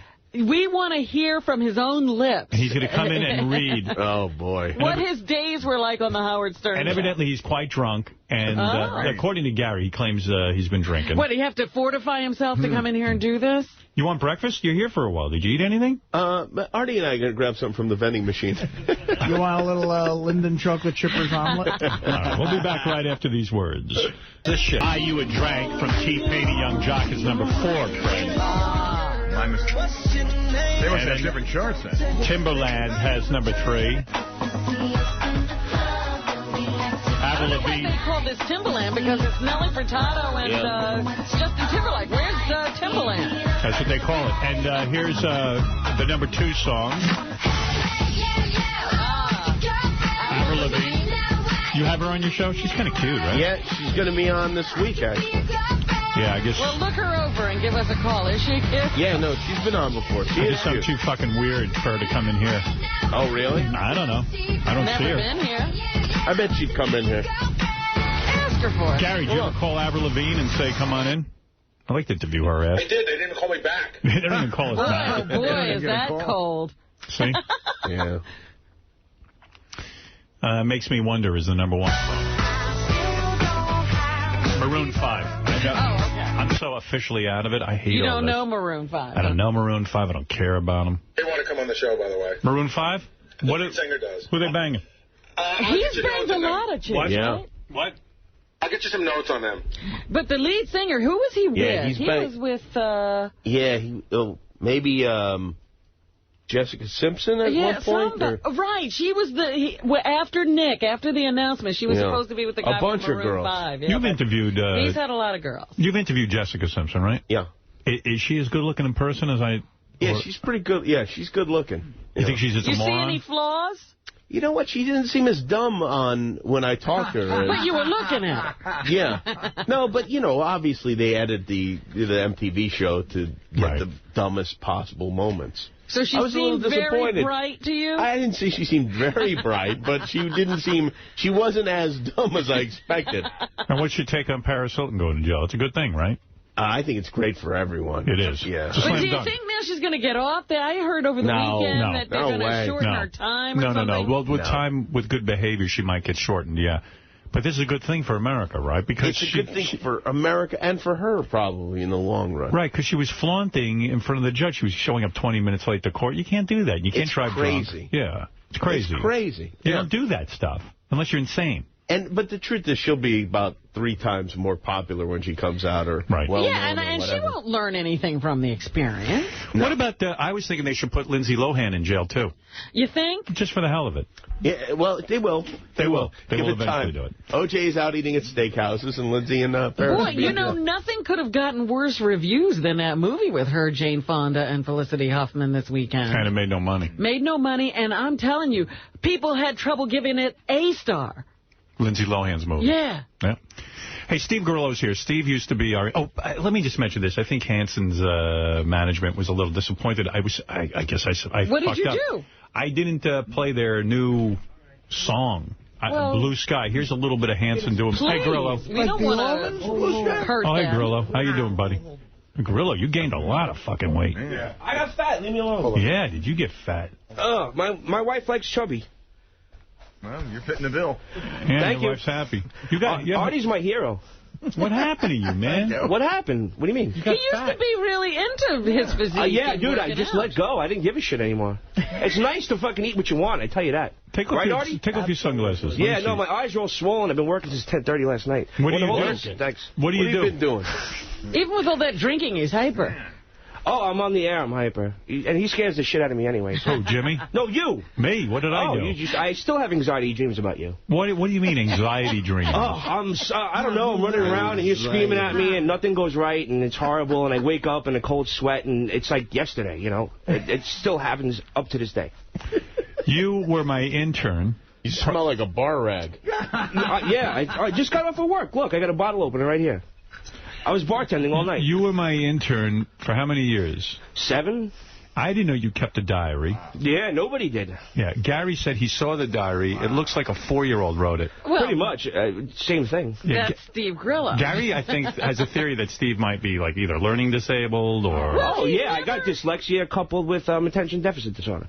Yeah. How long what were happened you to just being stupid? College? Yeah, exactly. Right. Well, back in the day when I was a kid, I was stupid. Right. But now I have an excuse. You have a diagnosis. Back then, they were like, Steve's a little slow. Right. He shouldn't be in this class. And you were primarily in charge of my baked potato. Yes. And you were the guy every day, 8 o'clock, you had to bring in the baked potato. Yes. And that always was a problem for you, right? No, I loved it. I lived for it. So Steve today has agreed to read from his diary. And this is great. How often would you write in your diary? Here's 5 years, Robin. Wow. Wow. I love Carrillo. He's one of my favorites. He's one of my favorites. No, but even before I came on here, I never worked with him, but I used to love when you guys featured Carrillo. The impressions and him trying to explain his way out of things. And it never worked. He's drinking an enormous Budweiser I've right now. never seen a can I have a problem. Leave me alone, all right? Are you an alcoholic? No, I'm drunk. I don't go to meetings. Oh, an alcoholic goes to meetings. Yeah, no. I just like to drink. I was working. I figured I'd come in with a little buzz. It'd be fun for you guys. Yeah, all right. Well, and, I waited so long, I lost my buzz. I figured I might as well start drinking again. Somebody said it was funny listening to Grillo read his own diary, because he apparently can't even read what he writes. No, not at all. Not at all. He was so funny because even as an intern, he used to say that he loved to write. He was writing scripts, and we had him come in with that Simpsons. See, here's the thing. I got a gold mine sitting here. Like, you should hear some of the shit that I wrote. I didn't know what the fuck I was thinking. But it's brilliant. And before, I'll read you a couple passages, wet your palate, but I want to talk about getting my show back on the air. All right. Well, why don't we hear some of your diary? I'll give you a little taste, but you're going to get hungry for it, and you're going to want the rest. Because I got 5 years here, pal. Ralph said to me he would tune in. If we would give Gorillo 5 hours to read all of his diaries, he would just tune in and listen. I'll read you the shit about, me being here, but everything else, that's off limits. In there too, huh? What do you mean the other shit is off limits? Why? Well, it's because about people that probably don't want to hear me talking bad about them. All right. Ex-people, family people, stuff like that. Former people that are no longer in my life that I don't want to talk about. Oh. And it's really probably brutal. I was a nasty prick, that's for sure. All right, well, in your book, you're allowed to do that. Well, what have you got picked out for us today? Well, let me see what I can find here, Robin. There was one point where I left the show. And it was like the first time that I was going to come back on the show. And it was like one of your birthday shows right after I left. Okay. And I had called Gary thinking I wouldn't have a problem getting on the birthday show. I called Gary and he was like, well, I got to call you back. I was like, call me back? Wait, it wouldn't be like, okay, no problem. So Gary calls me back and he's like, all right, well, if you're going to come on, you have to sit with the whack pack. I was like, wait a minute. So you were really insulted. I was like, I didn't think I belonged to sit with the whack pack. Right. So to redeem myself, at that time I was standing in on The Sopranos. That's what they said, by the way. Right. Yeah, exactly. At the time you were standing on The Sopranos. I don't want to sit next to the gorilla. It's a fatty for boy. So anyway. Read the paragraph. All right. So listen. Let's hear from your I walked in, right? I redeemed myself by bringing the kid from The Sopranos and Mia Tyler, Steven Tyler's daughter. And I walked in, and I saw you and Robin at the podium. You didn't see me, and you saw me. And you went, oh, look, there's Gorilla. And she pointed to you, and you went, and you didn't see me. You went, oh, who cares? And you blew me off. Right. He didn't hear this. He saw you mouth the words, who cares? I know what I saw. I don't care what. If God came down off a cloud right now and said, that's not what he said, bullshit. You mean you didn't hear me say who cares? You would argue I know God. I saw you. know what I said. You went, oh, who cares? And you do your hand like but this. But you didn't hear and you went, oh, and really? You didn't know, and then, well, let's hear your passage. Oh, well, I gotta find. Hold on. All right, now we gotta find it. I gotta find it. Well, you got all those yellow slips in there. What are they for? I don't know what year this shit is. I don't know what you want to listen to first. I can't even. You brought it up. You brought it up. I didn't bring it up. You brought up the story. Yeah, we asked you what you wanted to read. Can I say something? Yeah. I told him 3 specific passages to have ready. I swear to God. Hoo-ha-ha. Birthday show. Here we go. Okay. I was sitting there with the star of one of the hottest shows on TV and the daughter of one of the greatest rock stars ever to live, who is also the sister to one of the biggest movie stars. In the past, if I sneezed, I got attention for it. I was part of the show, and for 6.5 years, you might think he would take... see, I can't even read my handwriting. Look at this one part. Go ahead. He would... but for some reason, homie just ignores me. Homie? That's you, I guess. When he started talking to Robert from The Sopranos and didn't even acknowledge the fact that I was there, check out how cool this kid Robert is. The fucking kid was like, hey, Howard, I'm sitting next to Steve Grillo. He's my stand-in. Gary made some wisecrack about, oh, yeah, that's show business, but he just steamed right past it. Then fucking, then the fucker just goes, oh, and moved on. That, to me, was a fucking kick right in the face. But, Steve, let me tell you something, because this is something you could never understand. Of course. That was nice. Yeah, that was good. When somebody has a radio show. Somebody, you. And I'm doing particularly a birthday show. It is very confusing to I wasn't asking you to suck my dick. Just, hey, what's up, Grillo? No, Steve, it wasn't about you. That I would devote time to you another time, but it was a big show. It's like if Jimmy gets, I don't know, Robert Plant to walk out, he's not going to go, hey, there's the guy with Robert Plant. On his primetime special, he's not going to be dealing with his uncle. Listen, that's fine with me. I'm not mad no more.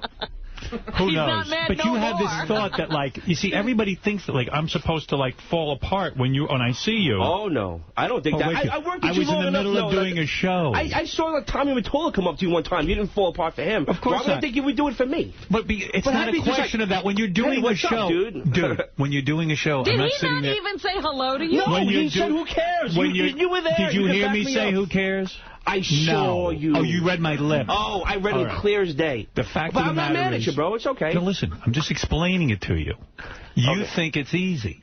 I'm sitting there trying to entertain millions of people. You couldn't say hello? No. It's irrelevant. The audience doesn't want to. If you ever listen... I'm not talking even on the air. You didn't say hello to him off the air. Probably not. Not at a birthday show. I'm completely distracted. Well, it was the first time I had seen you since I left the show. Yeah. So to me... Who cares? No big hug, nothing. I told you, I didn't want, like, love. I just a little, hey, what's up? Yeah. It would make me feel good. What else do you have to read for us? Jesus Christ.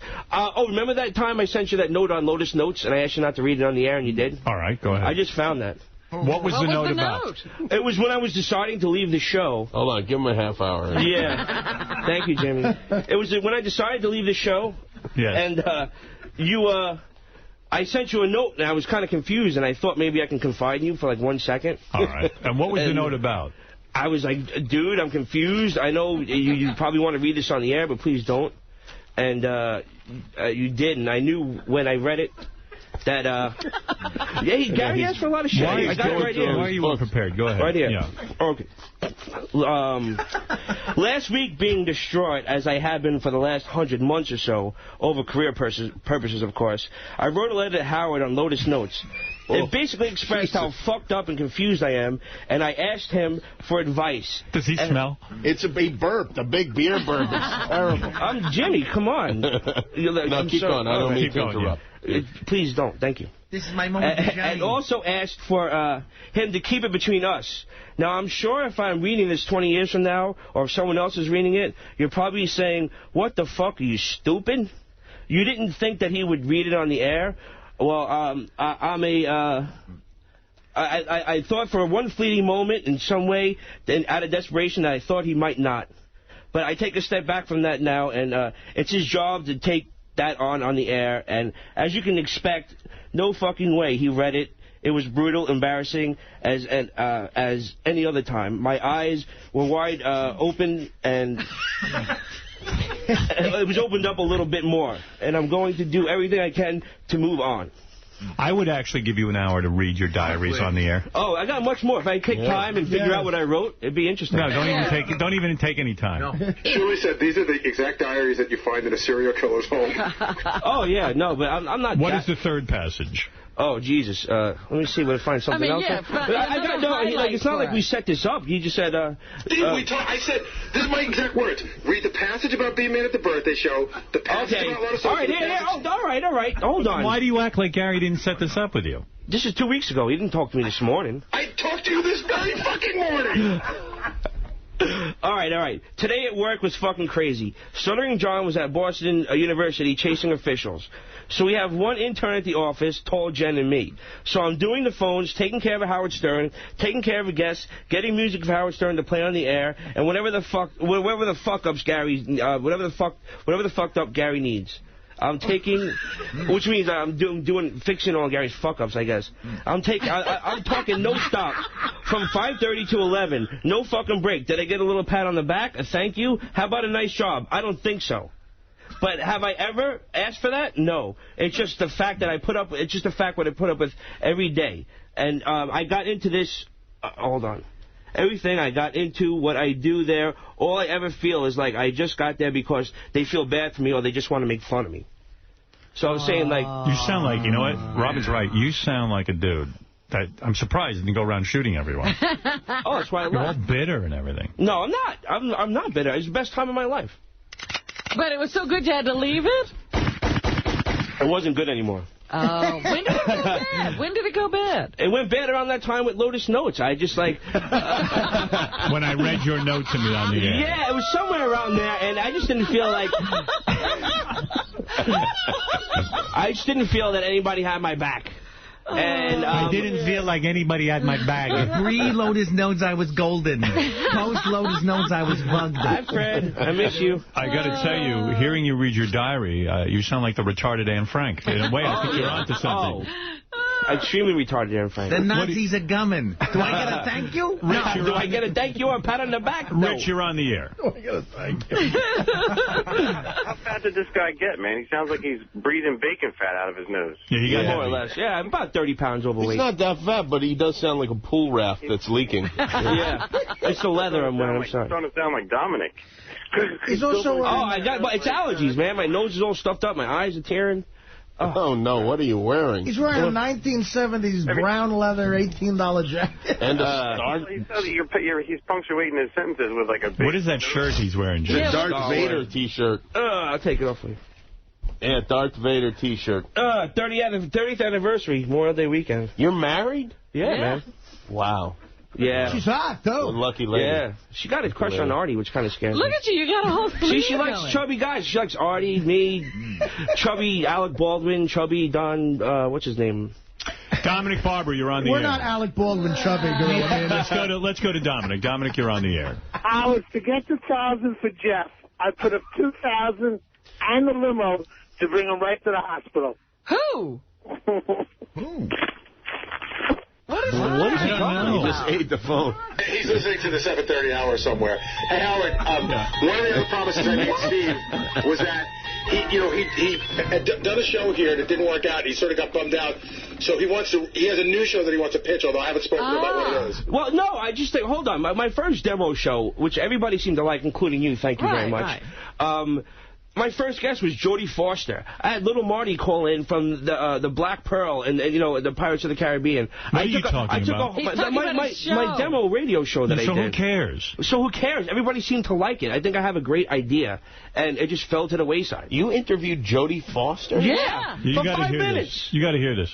We gave him a radio show to do? A demo show. A demo show. So he works on movie sets. So he met Jodie Foster, and he got the interview. It was maybe the worst interview ever. Yeah, he didn't find out anything. Play it again. Let Jimmy decide for himself. He's never interviewed Jodie Foster, and neither of you, but I did. Give me a shot. And she knew I was doing your radio show. She knew it was going to be on your channel. She did it for me. I had no problem with that. Well, it was listen, now, I know I needed work, but I think I could do a damn good show. Give me a shot.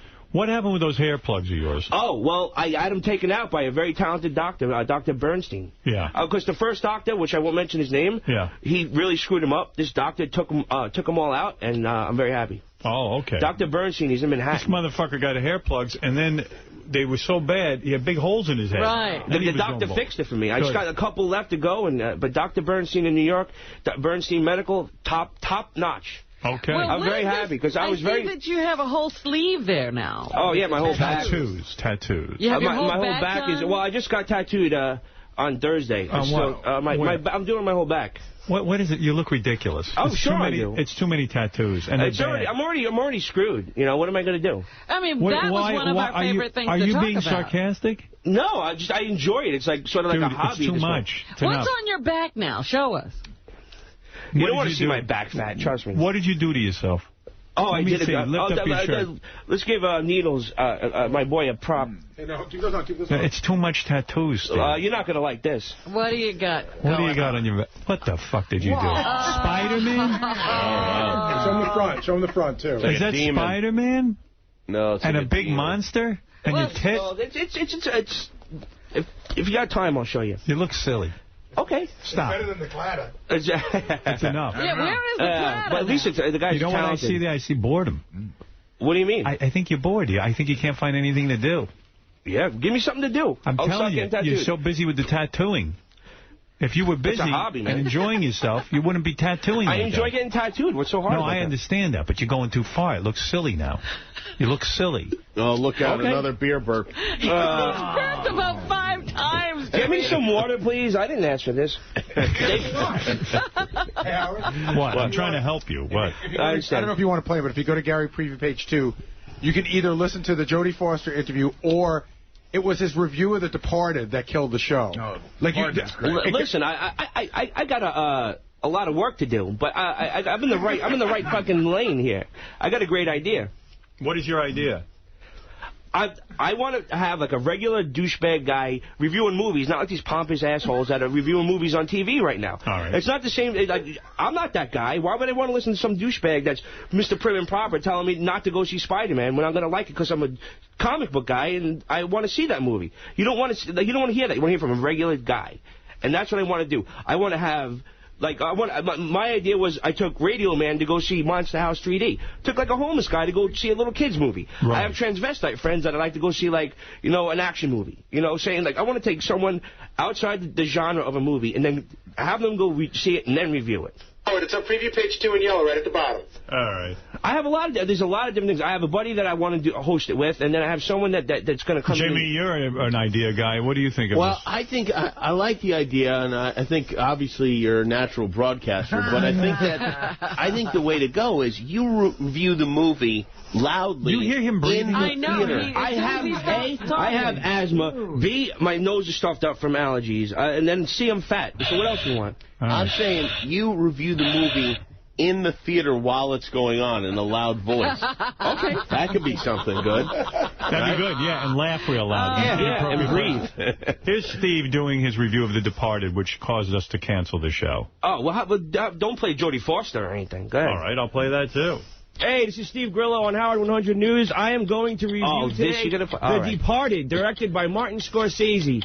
This, my friends, is a sausage fest. It's got Mark Wahlberg, Matt Damon, who else is in that? Charlie Sheen. No, Martin Sheen. Scratch that. It's not that much of a sausage fest. And, Leonardo DiCaprio. Guys, if you're going out on a date, I would not bring your wife or your girlfriend because this movie is nothing but eye candy for the ladies. The script is very well written. It's very well directed by Martin Scorsese. But this is the Scorsese's version of the Irish Boston Goodfellas. It basically takes place in Boston, and Jack Nicholson plays a mobster, and he infiltrates the special forces inside the Boston Police Department. I'll let you finish. This movie is excellent. I give it 3 out of 5 potatoes. And girls, you'll enjoy it by yourselves. But me, too much cock. See you later, Steve Grillo. Now, let's get back to what you had me do here. This wasn't part of the demo show I did. This is a 30-second review, all right, a 60-minute review that I wasn't allowed to have a script. Jimmy, what did you think of it? No, hold on a second. Put it this way, Jimmy, I had no script. Yeah. I wasn't allowed to practice. Oh, that wasn't scripted? Really? No, just understand something. I wasn't allowed to practice. I thought was hilarious. They said, go, that review. Go, and there was the review. But that wasn't part of my radio show. I understand why they did that, because it's better to have you be a disaster than to have you be mediocre. Okay, but how about this? I'm a disaster on my own radio show. Okay, but I also have a lot of more... Here is Steve interviewing Jodie Foster. You be the judge. All right, you're listening to The Grillo Show. This is Steve Grillo on Howard 101. Right now, I got a huge breaking story. I got a guest that is on the line right now. I've been waiting for her. She is an Academy Award-winning actress, Miss Jodie Foster. Jodie? Hey there. Everyone wants to know what you're wearing. What I'm wearing? I'm wearing the same outfit that I saw you when I was walking on the street. I know, because you never change, but hopefully you don't smell too bad. But the funny thing was, my wife was kind of funny. She goes, she saw you Saturday night. We were at the rap party for the Brave one, and she was like, oh, no. She said, wait a minute, that's what Jodie was wearing when we saw her on the street. I was like, oh, you were wearing that long, flowy dress with the blue top. No, I actually wasn't. I was wearing something else. I wasn't wearing that. Oh, no, you're right. I was. Okay, I'm guilty. My wife couldn't stop laughing. She goes, she made fun of you and she wore the same thing. But I was also, you might have missed my karaoke. Did you miss my karaoke? I hope you missed my karaoke. I didn't. I fortunately did not miss your karaoke, Jodie. I thought you were very good, but I think Jill outshined you a little bit. I think she did too. Well, she does it often, and I picked some tough ones. I mean, Janis Joplin's kind of hard to pick. There's a lot of screaming going on, and she's the only one that can make that work. Yeah, you pulled it off. You pulled it off, though. But can we talk about what we're working on right now? Sure. Yeah, well, we're working on the Brave one right now, and since listen to me. This is like insane what I'm listening to. But still, no one knows what the hell you're talking about. I know. You know what? Who's Jill? Listen, there's a lot of things I can explain. I understand. Daughter, right? You're doing an interview. Listen to me. My first interview. You know what your problem is? You don't listen. You're right. You're 100% right. You're doing an interview. You're talking about Jill. You're talking about... No one knows what the fuck you're talking about. Karaoke all of a sudden comes in. But it was Jodie Foster. Who gives a shit? Right, but you actually made Jodie Foster not interesting, which was, I thought, difficult to do. It wasn't easy. I found it funny. I was the one who proposed Steve getting a show. Trust me. I like everything about it. Through my trial and error, you will have something to goof on. I'm worried about you. Why? A, you're overweight. Okay. B, I'm listening to your breathing. This is not good. Yeah, I have asthma. Sorry. Thirdly, with the tattoos, looks like you fell asleep somewhere drunk and little kids drew all over you. Well, not yet. Don't insult my boy Needles. He did a good job. Listen to me. Needles, I'm sure, is a terrific tattoo artist, but you're going crazy. Even Needles would say, slow down, Steve. Well, Even Needles would say it. But my mom would say that. She doesn't even know that I've gone this far. It looks like you fell asleep and kids drew all over you. Well, because it's not done yet. You mean you have to go home with long sleeve shirts on all the time? No, she knows about the sleeves. She don't know about the back. Oh. She do now. Listen to me. You want another shot with a radio show? Yeah. Jimmy says it's okay, then I'll do it. Don't put that kind of pressure on the guy I'm sitting right next to him. Would you listen to this, Jimmy? Does it have to be an hour? I think it's worth a try. I would say half an hour. Half hour? Half hour. What do you think? I think it's worth a try. Thank you, Mr. Campbell. I mean, the breathing alone. Just for the breathing. I'll use my inhaler next time I come on. And this time we're incorporating the diaries. Yeah. Well, okay, we'll work. You get more diary, I get more show. You know what would make a great pair is Stephen and Riley Martin, I think, would be a... I think Riley would really like you a lot. Yeah, Riley. All right, I'll give you one more show. You get on all right, there cool, and but can I do it on the air this time, not a demo? Yes, on the air. All right, cool. I'll rock your world. I'll talk to Tim Sabian about it. Okay. And we'll have a show for you. You'll do a half hour, and we'll see how you do. Heavy breathing with Steve Gorilla. What is it, Tim? Deep thoughts or heavy breathing? Yes, Tim. Hey, Howard, how you doing? Hi. Hey, I'd rather listen to Eric the Midget for an hour than listen to this fuck for 1 minute. Let's do that, That's the stuff I miss. Bring it on, pal. Randy, you're on the air in New York City. Yeah, this guy Gorilla, he needs to get whacked. He needs to be taken care of. You don't like him? No, man, get him out of the circle. Just you know what to do. You know what to do. Thank you. All right, let's go to High Pitch. Eric, who wants to say hi. I'm sure you have a friend in him. Yes, High Pitch. Hello, you're a fag. Oh, okay. There's nothing to say to that, really. Sorry. Come on, love you. You got to wake up with yourself. I'm okay. Yeah, it's Jimmy's favorite, the biggest fan. I'm doing well, thanks, High Pitch. Does he call your office? He masturbates watching the show sometimes. Oh, sweet. Are you still doing that? No, not now. Okay, really? I'm in the Kentucky Fried Chicken watching your show every day. So fat. Oh, but you know, he's got the gout. He's got and gout. he's still eating Kentucky Fried Chicken. Do you know he has gout? I had no idea, no. His weight and his eating is so disgusting, he has gout. Are you drinking a lot? No, not really. I cut out the drinking. I'm drinking water. I'm drinking juice. No more soda. Is the gout getting better? I'm drinking juice. I also wear my special shoes sometimes. But do you realize, like, the only reason I don't have gout is because I walk a little bit during the, like, I have some sort of activity. He's eating and doing nothing, like a dead person. Like, when I walk, my back hurts, my feet hurt. Aren't you on the verge of being evicted from your apartment? No, I'm working on that. But you're being evicted. That's why you have to work on it. No. All right. Well, thank you, High Pitch. Yes. Listen, I have a show idea for you. When is the last time you paid rent?